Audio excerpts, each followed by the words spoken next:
It's our understanding that as many as 9 or 10 activists may have been killed. What is the actual number? Honestly, we don't know until now. The Israelis refuse to release the names of the people who were killed. They until now refuse also to release the bodies of the people who were killed. They also refuse to release the names of the injured or the locations of where they're being treated in hospitals. So we actually have no idea how many people were injured, how many people were killed, where they were from. Their families have not been notified, obviously. And it's an attempt to basically make these people disappear. Do you know if any Americans were wounded or killed? The U.S.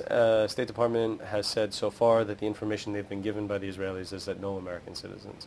But the State Department is just taking the word of the Israeli government. We have no way of confirming this. Your wife was on the ship. Yes. One of the ships. Is she okay? Was she injured? She wasn't. I mean, when the Israelis came on her ship, which was one of the smaller passenger ships, they did use physical force. They did punch and kick the activists, even though they didn't offer any resistance. They were filming the soldiers coming on board. And then later in the detention facility, my wife was also physically abused there as well.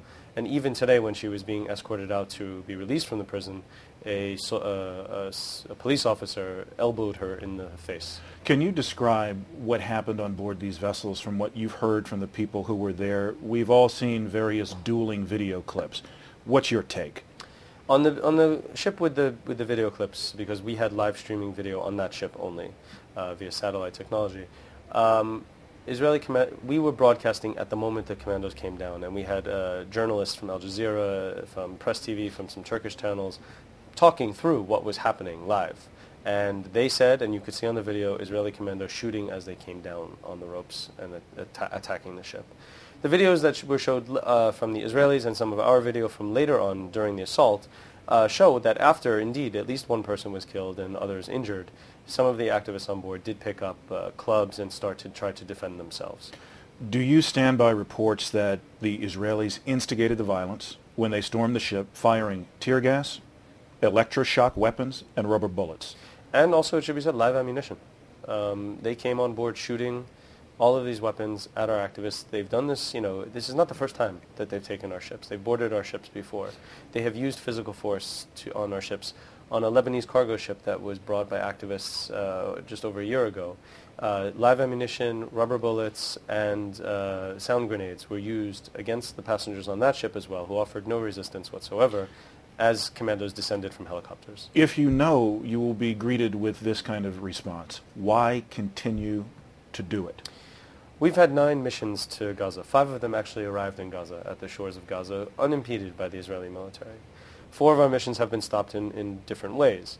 The blockade of Gaza is illegal. Israel is the occupying power of Gaza.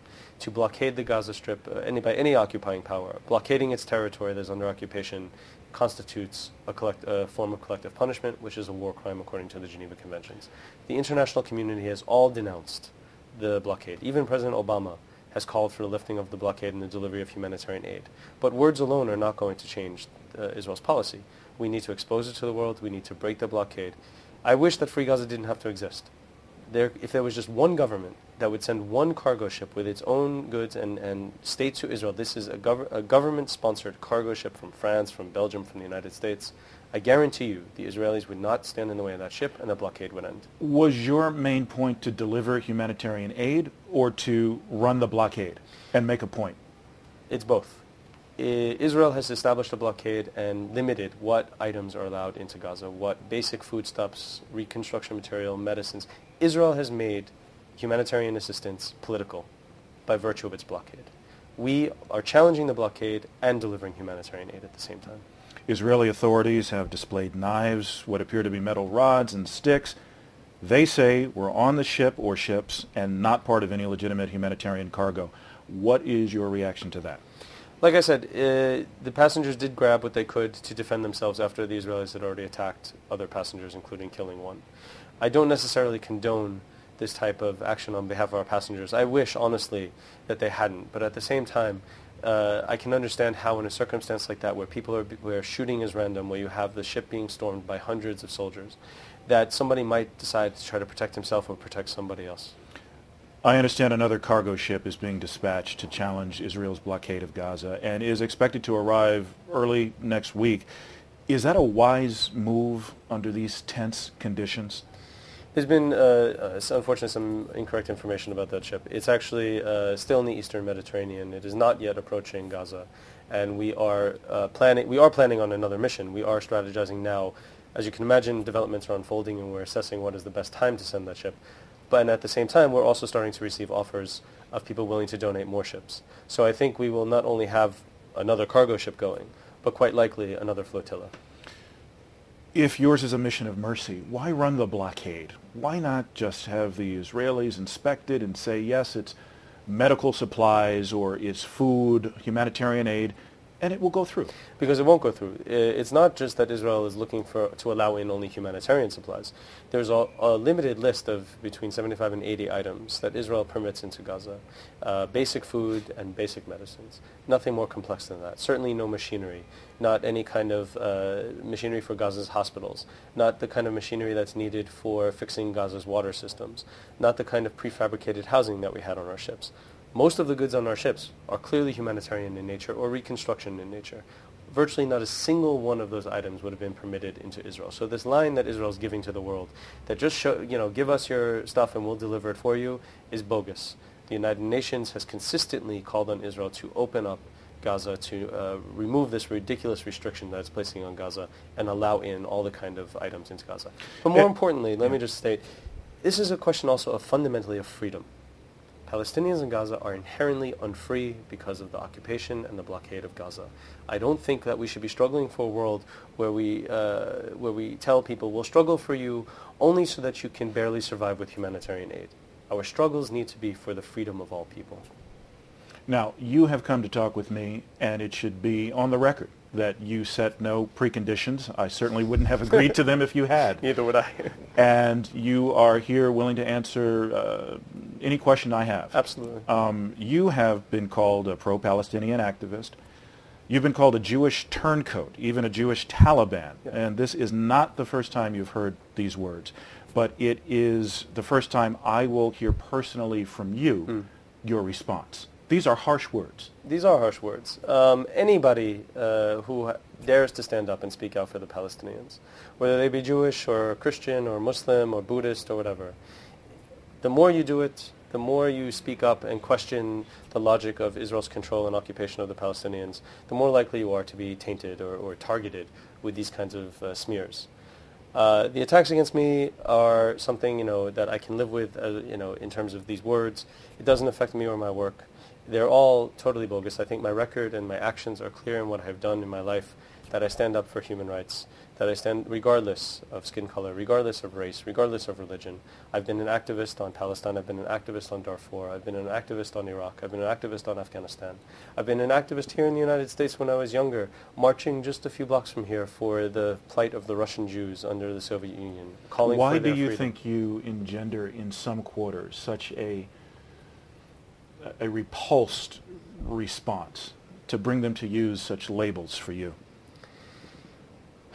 I mean, it's not just me. There are other, Norman Finkelstein and Noam Chomsky and others. I mean, it's not just me, but I think it's partially because I'm willing to speak out, and I'm unintimidated by these efforts to silence me. And, that, I think, irks people. And, they'll just have to keep getting irked.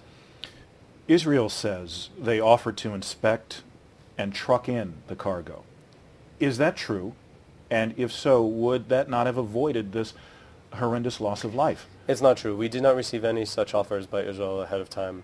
In fact, if you go back, you can see the quotes from the Defense Minister Ehud Barak, from the Foreign Minister Avigdor Lieberman, and from the Deputy Foreign Minister Danny Ayalon, all of whom called for and said they were going to, from the start, turn back our ships and use all force necessary, including lethal force, to stop.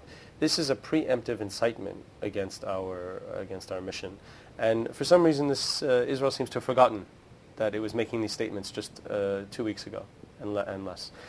Israel did not offer to take in the goods, and as I said earlier, there's virtually nothing on our ships that Israel would have approved because it doesn't meet the standards of their list of 80 items. Now let's be clear, this is 80 items including all kinds of food, all kinds of medicine, all kinds of machinery. If you want chocolate in the Gaza Strip, you can't get it from the port of Ashdod where Israel unloads cargo to deliver to the Gaza Strip. The only way to get chocolate in Gaza is if it comes through the tunnels that are dug into Egypt.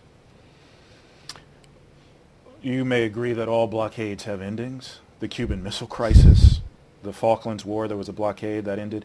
How do you see this one ending? Well, I would say that this one is already closer to ending as a result of our actions, as a result of Israel going and massacring the people on board. I think Israel has done now more to further the ending of the blockade than anything we could have done. They could have just sat aside and let us sail our ships into Gaza. You wouldn't be interviewing me right now. Most news outlets wouldn't have paid attention. Security Council wouldn't have met for 7 hours last night. And probably the blockade would be just as, unspoken of as it was beforehand. I think, though, that we're closer now to it ending, and I hope it will end as soon as maybe even tomorrow. But does that mean you believe the lives that were lost were not in vain? No, I don't think that anybody's life should have been taken in this. I don't think anybody should have paid a price, such a sacrifice for this. And I will never